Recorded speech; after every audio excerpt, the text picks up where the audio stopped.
Shalom Aleichem. Look at the Sicha, volume 23, Sicha number 3 for the portion of Behaalosecha, about prophecy, which is mentioned in detail in today's Torah portion, where it describes the prophet of Moshe Rabbeinu, of Moses. So the Rebbe says, take a look at Rambam, the laws of prophecy. We find something extraordinary. The Rambam brings them right at the beginning of his book. The first set of laws, Hilchos Yesodei HaTorah, the laws of the foundation of Torah. And this is chapter 7, right at the beginning. First chapters are the existence of God, etc. And then it goes into the laws of prophecy, chapters 7, 8, and 9. Chapter 7 begins, and it gives you the conditions of prophecy, as you see on top of the screen. The prophecy is bestowed upon somebody with extraordinary wisdom and character. That's basically bottom line, wisdom. Says the Rebbe, compare that to the Talmud. The Talmud has two places where it discusses the conditions of prophecy. And it says other things. It's strength and wealth and wisdom, humility, tall, height. What happened to all these deals, all these conditions? How come Rambam omits them completely? This is a very, very strong question. It's not only the Rebbe's question. It's a question that many of the classic commentaries on Rambam are bothered by. So the Rebbe proposes and suggests some of the answers that commentary give, but they're not quite satisfactory to the Rebbe. They're not through and through. Obviously, they're true. They're brought in commentary, some of them. But the Rebbe is going to take it further. Answer number one, the Rambam deals with sporadic, non-regular prophecy. Talmud, when it says the conditions of prophecy, it means to become a prophet with a capital P. I'm going to become a full-time prophet. Aha! I got to have strength and wisdom and height and humility. But to be a part-time prophet, meaning to occasionally be capable of this gift, all I need is the wisdom and control of character. That's an answer that classic commentaries give, but the Rebbe says it's not really satisfactory. Why should we assume this? The Rambam is a codifier, and we should assume to the contrary that Rambam gives the full parameters of what it means to be a real prophet. In fact, the context of the Rambam's discussion is that he's learning it all from Moses and explaining to us about the prophecy of Moses. There was no more permanent prophet than Moses. So why should we assume that Rambam is talking about like a drive-through prophet, an occasional prophet? If you have no choice, you make that assumption. That's what commentaries do. But it's what we would call a doikik. It's a non-satisfactory answer. Answer number two that's proposed, that Rambam might not accept these Talmudic statements as final ruling. And how could he not? Because they're statements of individual sages, Rabbi Yochanan, Rabbi Yonasan. And Rambam holds, no, you don't need all these qualifications. With all due respect, it's the opinion of Rabbi Yochanan or Rabbi Yonasan. But the Rambam goes by other Talmudic statements which clearly hold that these conditions are not all needed. Case in point, that is a Talmudic story where the sages heard a heavenly voice come out, say that one of you is worthy of having prophecy, were God to bring back prophecy. And all the sages turned to Hillel the elder. They were sure it meant him. Now, he wasn't a rich man at all. He was poorer than poor. Famous story, he climbed onto the synagogue, onto the base medrash roof on a snowy day to listen to the Talmudic conversation. So Hillel was very poor. And yet the sages all looked at him. So clearly, the opinion of the Talmud in other places does not agree with these statements that you have to be wealthy, and perhaps the other conditions that are brought. And therefore, Rambam doesn't bring it. Rambam doesn't hold these are actual halachic rulings. They're the opinion of the individual sages. And what is the halachic ruling according to the Rambam? What he writes, the wisdom thing. Says the Rebbe, but if that's the case, the Rambam is going with the other Talmudic statements, including the example that everyone looked at Hillel. Hillel was not rich, but he was very humble, and that's the reason why they looked at him. And we learned it from Moses, the father of all prophets. And Rambam doesn't even mention humility. At least mention humility. It's like Rambam doesn't want to mention any details other than wisdom. It's very strange. You can't wheel around it. Answer three. Some want to say that Rambam's words include these qualities. If you look at Rambam's words, he says, for example, a wise person with strong character. That could obviously include humility, all the character traits. There's a language here which I did not quote, where Rabbi says Shalom begufay. He's whole in body. That could include that he's a healthy person, maybe he's a wealthy person. There could be a way to explain this away, that all of the qualities brought in the Talmudic sources are included in Rambam's short language. But the Rebbe says, since when is Rambam ambiguous? He's a codifier. He's, especially in this work, everything is crystal clear. Why wouldn't he delineate them? So these are very, very strong questions. So the Rebbe comes along and says, I'm going to tell you, this is extraordinarily novel and innovative, that Rambam's purpose here, and the reason why he doesn't give all these Talmudic details is not because he doesn't agree with them, not because he doesn't rule according to these Talmudic statements, but because he has a different goal. He's not here to give you the conditions of prophecy, but to give you its definition. Let me explain. In every mitzvah, there's a definition of the mitzvah and then the conditions. Let's take, for example, the mitzvah of prayer. So, in halacha, a prayer, I'm just using a side example. Prayer is the Amida, and it has, let's call it, basic definitions. It's got to be in the morning time, and it's 18 blessings or 19, and it's got to be standing up. Let's call it. Called the Amida. That's the definition of prayer, as brought in Rambam itself in the laws of Hilchos Tefillah, laws of prayer. Much later in the laws of prayer, Rambam will say, and by the way, here are some conditions. You got to have a clean body. You got to have clean hands. You got to be dressed modestly. You can't have be in a space that's not pure or not sanitary. You can't have things that are distracting you and rushing you. I don't know who could pray anymore. But these are clearly, the Rambam calls them conditions, things that are an impediment. But that's not the definition of prayer. No one's going to say the definition of prayer is clean hands. It has nothing to do with clean hands. The definition of prayer is to say prayer and standing up in the morning. There's conditions. There's a whole list of conditions, but that doesn't make it part of the definition.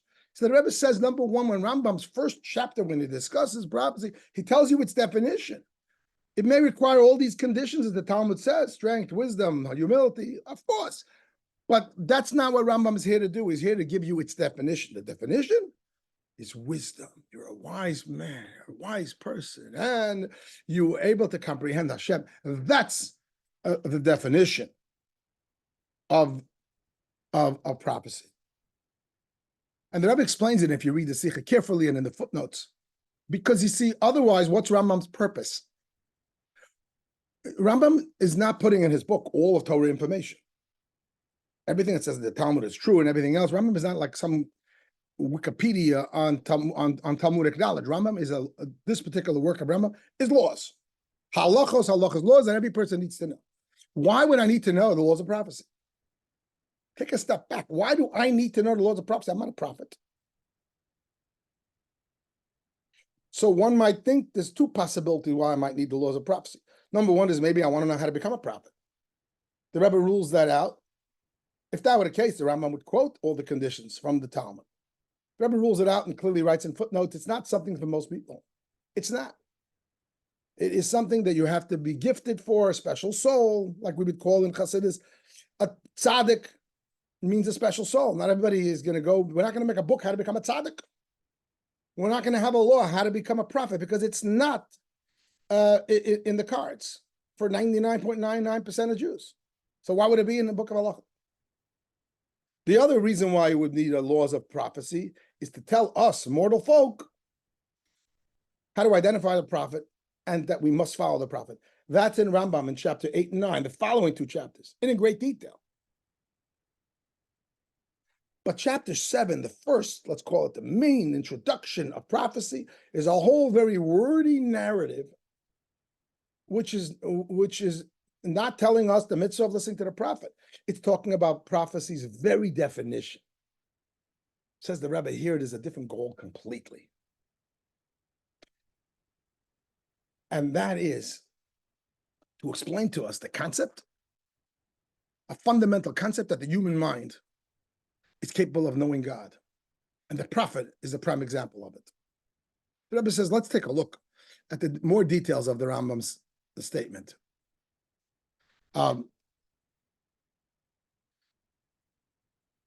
Notice how many times Rambam employs something related to wisdom. he's wise, sage, and with his mind and his accurate mental capacity, possesses a mental capacity to comprehend and grasp in his mind, and he comprehends what's going on, and he has a knowledge more than wise men over and over. Remember, Rambam is very concise and precise, and yet there's like a whole narrative. It's a very strange thing. It's a very strange thing. It's a law book. Tell me the laws. No, Rambam is trying to teach us something. It's a law, but this is not a law on how to become a prophet. It's not even a law on that you got to listen to the prophet, because that's later. It's a law that it's a fundamental part of Jewish faith. The human mind can comprehend God. That God is something that you need to pursue in terms of knowledge. It's knowable. That's the message Rambam is trying to convey. This is a continuation to the first chapters of the laws of the foundations of Torah, including the first line of Rambam, that the foundation of all foundations and the pillar of wisdom is to know that there's a true God, not to believe. Not to believe. You believe before you open up Rambam. The halacha is, says the Rambam, that you need to know that there is a God, meaning to say that God is real and God is knowable. It's if something is real, you can ultimately discover it. Maybe you're not going to understand the full infinity of God, but the fact that the world has a creator and et cetera, is something knowable. This is not just a sidebar. This is chapter 1, verse 1 in Rambam. It's also the last lines in the Rambam. It's all we're going to do when Mashiach comes. The purpose of Yiddishkeit is to bring Hashem down to earth. And what is the greatest way that's going to be accomplished, in addition to the mitzvahs that we do physically and we live in accordance with God's wishes, then we actually can know God. The definition of a human being is wisdom. And when we know God, that means God has touched down in our world and God has united with us. This is fundamental, says the Rebbe in the Rambam, and his approach. You might say Rambam is a huge Chabadnik. The Rebbe has a footnote where he quotes 18 times in the Mishnah Torah, where Rambam delineates Chachma, Bina, Das. It's an extraordinary footnote. 18 times in the Mishnah Torah, most of them in the book of Mada, the first book of knowledge, of attitude, some of them later. And that each time it delineates not just wisdom in general, but Chachma, Bina, Das. It's extraordinary. The Rebbe is explaining to us a fundamental thing, which is usually important to the Rebbe and to us at Chabadniks, and that is that when you want to know the laws of Judaism, how to behave as a Jew, you got to keep Shabbos, you got to keep Yom Tov, you got to daven, you got to say Krishma, you got to put on tefillin, you got to shake a lulav. There's all kind of laws. You want to know what the first book is called? Attitude. The first law in Judaism is to know the truth. And therefore, that's the first halakha in Rambam. Know there's a God. And shortly thereafter is this chapter that you're looking at, the laws of prophecy. But not so much about how to become a prophet, because that's not relevant to most people. And not even so much on how to respect the prophet and listen to him, because that's in the later chapters. And that's a mitzvah too, but it's not what really makes this fundamental. The reason why this is in the laws of the foundations of Torah is because it's directly in line with the first chapters of the book. Namely, there is a God, and you need to get to know him. And that's the first halacha. Learn Chassidus. Learn about God's greatness. Know your God. God is, so to speak, knowable, at least on some level. And that's really the whole purpose of it all. That's all we're going to do when Mashiach comes. I'm jumping to the last lines of the Rambam. That's halacha 1, and A and Z. That's the bookends of Judaism, says the Rambam, says the Rebbe. What's the bookends of Judaism? Know your God. And then, not just know God with your mind, know him with your hands and feet, but knowing God is a halachic reality, Chabad. Therefore, right in connection, right after the fundamental chapters that describe that there's a mitzvah to know God, not to have faith only, but to know it to the best of your ability, obviously. The Rambam says, you know what? One of the foundations of faith, look how it's introduced, is to know that God prophesizes mankind. Let's demystify that statement, that there are people, maybe not you and I, who actually get to know God really. What does that teach me? God is noble. God is real. The knowledge of God is a mitzvah, and it's achievable to some people, to the greats of the greats, which means that it's a fact. take an example. People say it's not rocket science. Then you meet a rocket scientist, you find out, some people know rocket science. Now, I don't know it. I'll never know it. The fact that there's some people who know it means it's a fact. It's a knowable fact. Lahavdil, coming back here, the fact that there are a few people in a generation or one person in a generation, it doesn't matter who is the prophet who knows Hashem. That means God is a fact. It's knowable. And Rambam Halacha says the Rebbe wants us to know that knowing God is knowable. It's a fact. It's not just a fact that you must accept on faith. It's a fact in our reality. That's what Hashem wants us to do. Naaseh v'nishma. Don't just accept it, but learn it, know it. The same way we're supposed to live a moral and an honest and a decent life, not just because Hashem said so, but Hashem wants us to internalize those traits. That's what it means to meet to have a relationship with Hashem. First and foremost, our relationship with God is based on the fact that we are able to our little ability, know that there's really a God. And one of the ways of knowing it, there are those select few who know that's rocket science. So therefore it's a fact, and therefore it's a fundamental fact in Yiddishkeit. It's not just a mitzvah. You better listen to the prophet, because otherwise you get in trouble. That wouldn't be a fundamental. That wouldn't be from the foundations of our faith. It's an important detail. You gotta listen to the sages. Make sure he's a true prophet. That's details. That's chapter 7, 8, and 9. The first chapter of prophecy, and perhaps the reason why it's in the laws of the foundations of Torah, is the law, the halacha that's telling me, right in continuation of the flow of the beginning of the book. God is real. We're supposed to get to know him to the best of our ability. And it's fundamental to know that some do know him. It's not some kind of spirituality. It's knowledge. Because God is real. And as mentioned, the Rebbe in the footnote delineates 18 times in the book of Mishnah Torah where it says Chochmah Bina Das. Most of them in this book, which is called Sefer Hamada, the book of knowledge, the book of attitude. Parenthetically, there were a lot of scholars who study Rambam over the years, especially in recent years, who don't even bother with this book because it's not so interesting. Later on, you talk about halacha. Some wonder why it's here. Maybe they won't say it out loud. Rambam should start the laws of Shabbos. You know what I mean? I was talking halacha, a whole book about attitudes. This sounds more like the Guide to the Perplexed. Why is it even in the book of halacha? And the Rebbe, and that's why some people didn't study it. The Rebbe says not only is it halacha, it's the first book. What does halacha mean?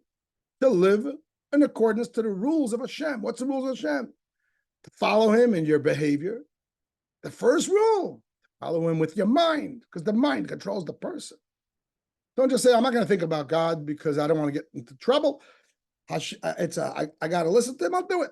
No, the first to do that Hashem asks us to do, because we trusted him in faith, Nasa Nishma. But what is his first instruction? Relate to me with the mind. And that's the whole book of Mada. And that's a big deal in Rambam, says the Rebbe. The Rebbe makes Rambam to a huge Chabadnik. And again, proving in 18 times in Rambam, the Rambam delineates a relationship of intellectual connection on all three levels of Chachma, Bina, and Das. Take a look at the footnote. It's extraordinary. Understand the way Chassidus explains Chachma, Bina, Das. Chachma means Chachma means the ability to see truth, unadulterated, even elokus on some level. Bina, to integrate it, and Das, to feel it, to accept it as your own opinion. And Rambam writes that over and over and over again. The Rebbe is taking the Rambam, the philosopher, and saying, yeah, but the Rebbe proves in many places Rambam was also a great Kabbalist. And the two are one and the same to the Rebbe. What does Chabad mean? Learning Kabbalah like a philosopher. In the mind. Not like a philosopher that questions, like a Halakha philosopher like Rambam, that the mind should know it. And this is fundamental. Truth, integration, and that the human should make it his opinion. You and I are all tasked to do that. That's what we learn Tanya, and we learn the Rebbe Sichas and Chassidus. But the prophets, they actually achieve it. And you and I need to know that there is such a concept called a prophet. Because that brings home the concept that knowledge of God is real. And by extension, God is real. And that's why this is so early on in the book. It's not a little detail. Make sure you listen to the rabbis. This is a fundamental introduction.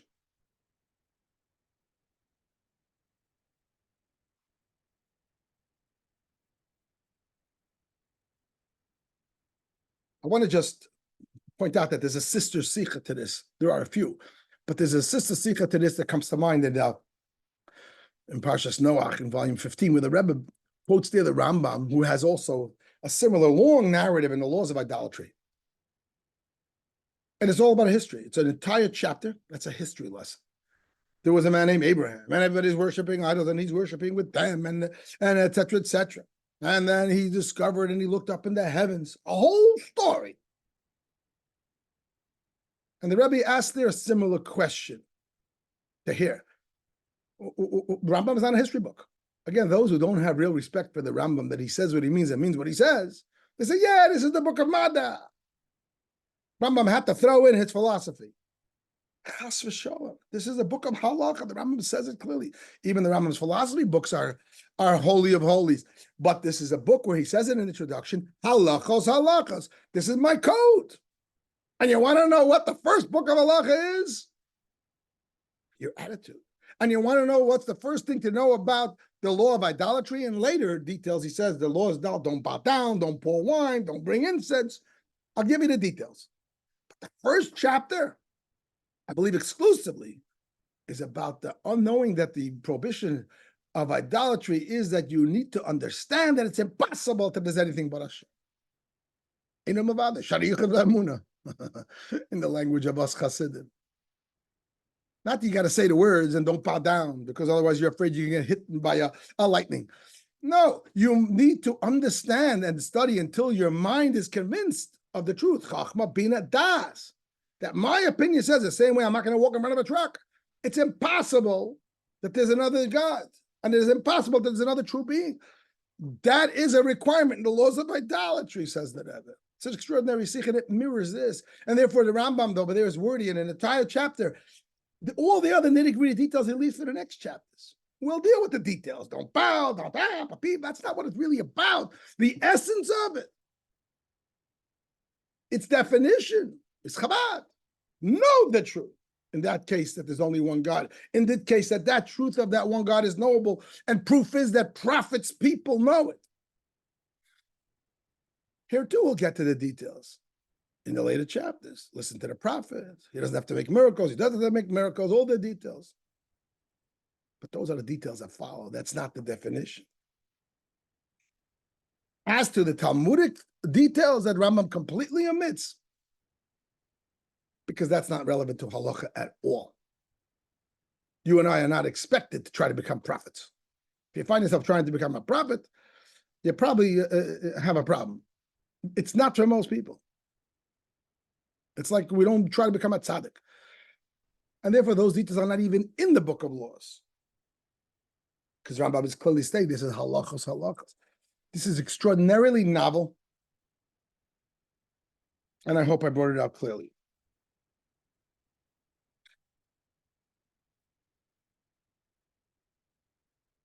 Says the Rebbe, based on this,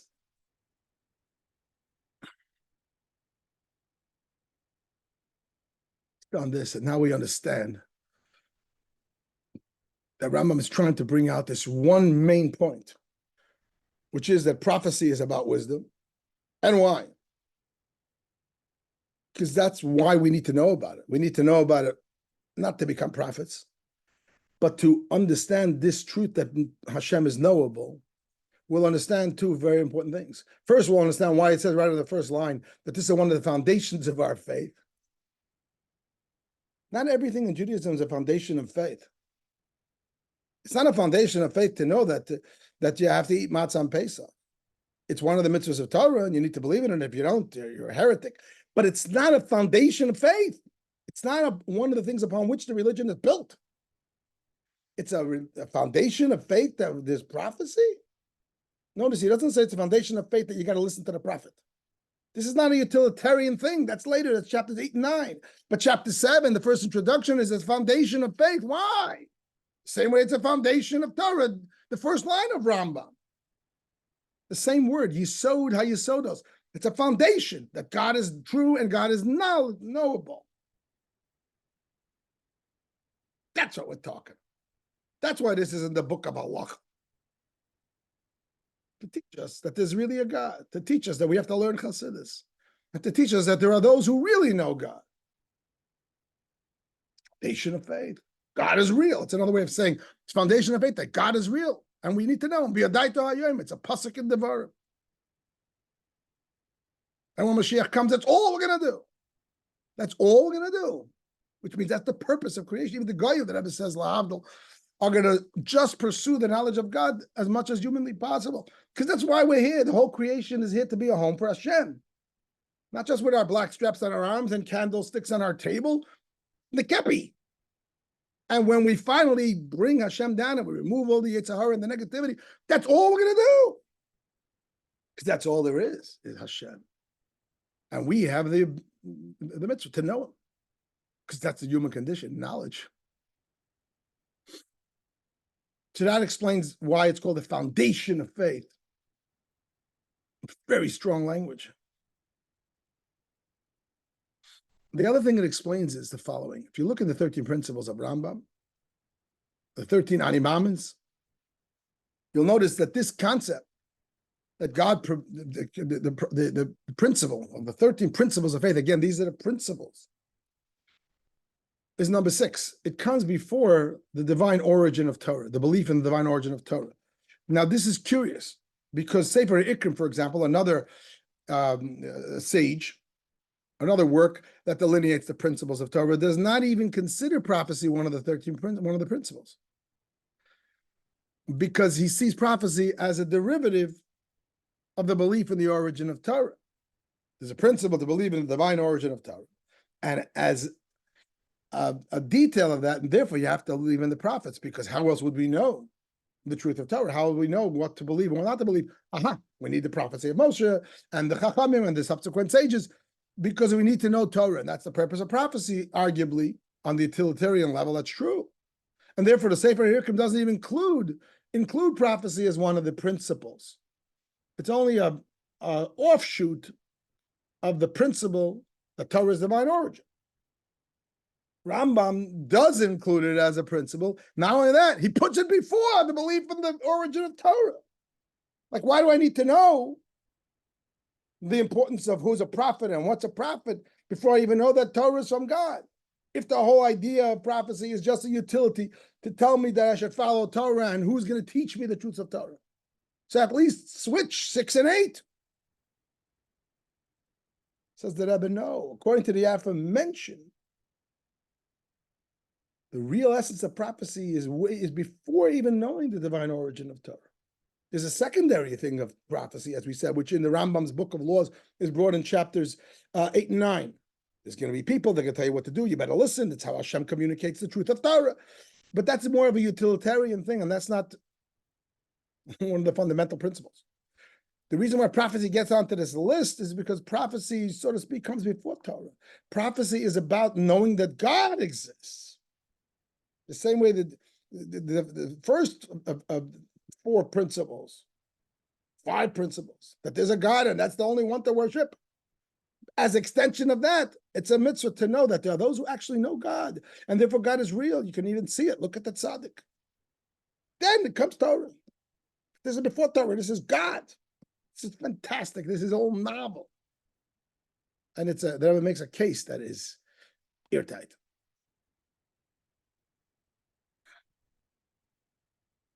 Based on this, to me, this part of the Sicha is a detail. It's not the main thing of the Sicha, but the Rebbe wants to answer all the questions. And this is still sweet. That based on this, that we now understand the definition of prophecy is this concept of wisdom. We can not only have we answered the Rambam as opposed to the Talmudic statements, but we also will understand the difference between Talmudic statements themselves. Notice that there's a difference. For example, in Shabbos, it says wisdom first and doesn't mention humility. In the Nedarim, it says humility, it doesn't mention wisdom first. Also in the Nedarim, it says the Holy One, HaKadosh Baruch Hu, imbues his Shekhinah, and in Shabbos it doesn't. So the Rebbe comes along and the Rebbe says, now that we know the definition of prophecy is wisdom, as we explained at length, the Talmud in Shabbos is talking about the definition of prophecy, but also the conditions. The Rambam, as we said, didn't give the conditions because it's not relevant to halacha, because most of us can't be prophets. So he just gives the definition, and he focuses on that at length. But in the Talmud Shabbos, he's giving the definitions and the conditions of prophecy. And what are they? Number one, wise, because we already know that's the definition. And number two, there are conditions. Strong, healthy, tall. And why are these important? Because if a person has all these things, they will have no distractions to wisdom. So these are conditions. They're not definition, but they are very strong conditions for the specific narrow goal of prophecy. Because prophecy is really all about wisdom. But to really have wisdom to the point that be totally involved in that, for most people, chances are it's going to be very helpful and really only attainable in most cases if you have all these other things. You're strong and healthy. And you don't have distractions. You don't have worries. Tall, the Rebbe wants to translate that. It means that you have all the 10 attributes of your soul. You have height in terms of also stature, spiritual stature. So all of these things are part of prophecy. Again, it's not just definition as per Rambam. This is the Talmud. It's not a book of halacha. It gives me the whole story. It's definition and condition. Whereas in the Talmud Nedarim, the Rebbe says the language here is not speaking about just prophecy, any real relationship to Hashem. Occasional prophecy or just having the Shekhinah in your midst. How is this hinted? Because here it doesn't just say the Shekhinah rests, but God imbues it upon you, which indicates that you're not really worthy of it. It's almost like God has to push it on you. It's like there's a greater effort. The Talmud in the Dharma is talking about a lower level person. The Shekhinah is not going to show up on him. He's not a prophet. But God could choose to put the relationship, to bring it on. It's almost like you're taking a higher source to bring it down to a lower person. So this, the Rebbe translates as general hashras hashchina, general relationship with Hashem. How do you do it? With humility. Wisdom is in there too, but it's not the first opening, because this is not about a prophet per se, but the general concept of spiritual relationship. And as we know in Tanya, that's where humble comes in. If Hashem doesn't even rest in a place of arrogance, Hashem rests when a person is humble. If a person is arrogant, Hashem says he and I cannot live in the same place. It's not about prophecy. It's just about having any relationship with Hashem at all, any level of inspiration and even some level of prophecy. And that's why humble is in there. Whereas in the Talmud of Shabbos, we omit humility because we now know the definition of prophecy is not about humility. It's about wisdom. And the conditions to get wisdom is to have all your needs taken care of, strong and healthy. So humility doesn't even get on to that list. I made a mistake. In Shabbos, it also says wealthy. Yeah, because that would be also needed. If you're wealthy, and then you have all your needs taken care of, you're wealthy and you're healthy and you're strong. And even the height the Rebbe deals with in the footnote, you have everything, life is good, let's call it. Like the Rambam says elsewhere, that if you have all your needs taken care of, it's not Hashem bribing us, but allowing us to focus. And therefore, that's how the Talmud in Shabbos is describing the prophetic achievement. Number one, wisdom. Because that's really the only definition of prophecy, as we said before, from Rambam. And then the others are conditions to allow a person to focus on wisdom and achieve it. Whereas in the Nedarim, it's not what it is, what the goal is at all. Anyway, the bottom takeaway of the Sicha is, to my thinking, a very, very fundamental Sicha. It's not just another Sicha. There's no such thing as just another Sicha, but it is very fundamental in the sense that Rebbe very often spoke of Rambam as the authority, and spoke of Rambam, who nominally is coming from a place of the mind, as a philosopher, and yet the Rebbe shows that he's a Kabbalist, and that and what does Halacha say? What's the beginning and end of Rambam? What's the whole first book of Rambam? That the knowledge of God is fundamental, which is Chabad. So the takeaway for us the Rebbe wants us to understand that Chabad is not a sideshow. The fact that the Alter Rebbe created a giant neshama like the Alter Rebbe, neshama Chadash, to bring Tanya and to bring Chabad to the world, it's not a sideshow. It's not just since the Golus is so dark and we need inspiration. And with all the former ideas of Torah, meaning namely, Musar and Chakira and what a Kabbalah and all these other spiritual systems, there wasn't enough inspiration, so Hashem had to reveal Chassidus with all the good stuff, the essence of Torah, and including Chabad, because it's a necessary medicine. It's that too. There's two reasons that Rebbe says why Chassidus was revealed, especially now. Number one is it's the darkest time. We need it. But number two, it's a taste of Mashiach. Number two, it's the whole purpose of creation. For us Chabadniks, this Sicha is fundamental. Chabad is not a nice ingredient to be a better Jew, to keep yourself from. Chabad is halacha. The first and last halacha. The rest of the halacha is what to do with your hands and feet. And how to daven, and how to do tefillin, and how to do Shabbos, and how to do Yom Tov, and how to do kosher, and how to do marriage. It's all important. How to behave Jewishly. But what does it mean to the first and last halacha? What the bookends of halacha? The book of knowledge, Mada, and then the final chapters of Rambam. You know what halacha is? That your mind, your opinion, not just your blind faith or your neshama faith even. Your opinion should be that Hashem is real. This is halacha, says the Rebbe. And this is fundamental. This gives us a whole different attitude of the importance of learning Chassidus. It's halachically needed to be a real Jew, to be a Yid.